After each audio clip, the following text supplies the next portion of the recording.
Hello friends, क्या आपको भी ऐसा लगता है कि कोई भी काम शुरू करने वक्त दूसरों की सहायता जरूरी होता है?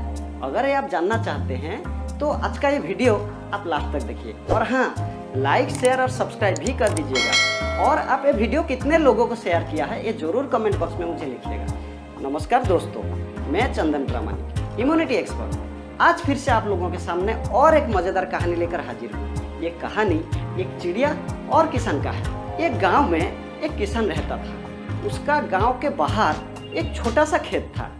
एक बार फसल बोने के कुछ दिनों बाद उसके खेत में चिड़िया ने घोंसला बना लिया। कुछ समय बीता तो चिड़िया ने वहाँ 2 अंडे भी दे दिए।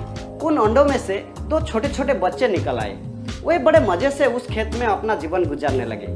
कुछ महीने बाद जब फसल कटाई का समय आ गया, गांव के सभी किसान अपने खेतों की फसल की कटाई में लग गए। अब चिड़िया और उसके बच्चों का वो खेत छोड़कर नए स्थान पर जाने का समय आ गया था। एक दिन खेत में चिड़िया के बच्चों ने किसान को ये कहते हुए सुना कि कल मैं फसल कटाई के लिए अपने पड़ोसी से पूछूंगा और उसे खेत में भेजूंगा। ये सुनकर चिड़िया के बच्चे परेशान हो गए। उस समय चिड़िया कहीं गई हुई थी। वो जब वापस लौटी तो बच्चों ने उसे किसान की बात बताते हुए कहा, माँ, आज हमारा यहाँ अंतिम दिन है। रात में हमें दूसरे स्थान के लिए यहाँ से निकलना होगा। चिड़िया ने उत्तर दिया, इतनी जल्दी नहीं बच्चों, मुझे नहीं लगता कि कल खेत में फसल की कटाई होगी। चिड़िया की कही बात सही साबित हुई, क्योंकि दूसरे दिन किसान का पड़ोसी खेत में नहीं आया और फसल की कटाई भी नहीं हुआ। शाम को जब किसान खेत में आया और खेत को जैसे का तैसे देखकर बुदबुदाने लगा कि ये पड़ोसी तो नहीं आया।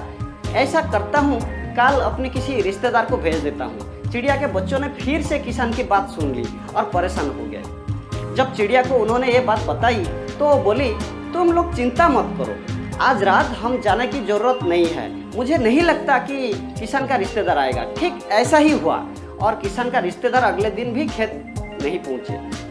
चिड़िया के बच्चे हैरान थे कि उनकी माँ की हर बात सही हो रही है। अगली शाम किसान जब खेत में आया तो खेत की वही स्थिति देखकर फिर बुदबुदाने लगा कि ये लोगों तो कहने की बात भी कटाई के लिए आते नहीं हैं। कल मैं खुद आकर फसल की कटाई शुरू करूंगा। चिड़िया के बच्चों ने किसान की ये बात भी सुन ली। अपनी माँ को जब उन्होंने ये बताया तो वो बोली, बच्चों, अब समय आ गया है ये खेत छोड़ने का।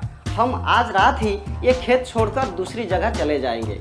तब दोनों बच्चे हैरान थे कि इस बार ऐसा क्या है जो माँ खेत छोड़ने को तैयार है। उन्होंने पूछे तो चिड़िया बोली, बच्चों, पिछली 2 बार किसान कटाई के लिए दूसरों पर निर्भर था। दूसरों को कहकर उसने अपने काम से पल्ला झाड़ लिया था, लेकिन इस बार ऐसा नहीं है। इस बार उसने ये जिम्मेदारी अपने कंधों पर ले ली है, इसलिए वो अवश्य आएगा। और उसी रात चिड़िया और उसके बच्चे उस खेत से उड़ गए और कहीं और चले गए। तो दोस्तों, आज एक कहानी से हमें ये सीख मिलता है कि दूसरों की सहायता लेने में कोई बुराई नहीं है, किंतु यदि आप समय पर काम शुरू करना चाहते हैं और चाहते हैं कि वो समय पर पूरा हो जाए तो उस काम की जिम्मेदारी स्वयं लेनी होगी। और दूसरे भी मदद उसी की करती है जो अपनी मदद करता है। तो दोस्तों, आज की ये कहानी आप लोगों को जरूर अच्छा लगा होगा। अगर अच्छा लगे तो कमेंट बॉक्स पर जरूर लिखिएगा। मैं आपका कमेंट का बेसब्री से इंतजार करूंगा। और हाँ, अगर सब्सक्राइब नहीं किया तो जल्दी से कर दीजिए और बेल का बटन जरूर दबाइए ताकि अगले वीडियो सबसे पहले आप ही देख पाए। तो मैं हमेशा की तरह फिर से बोलूँगा कि आप एक कहानी देखते रहिए और कुछ सीखते रहिए, क्योंकि सीखना बंद तो जीतना बंद। और अगले हफ्ते फिर और एक मज़ेदार कहानी लेकर आप लोगों के सामने हाजिर हो जाऊँगा। तब तक के लिए बाय बाय।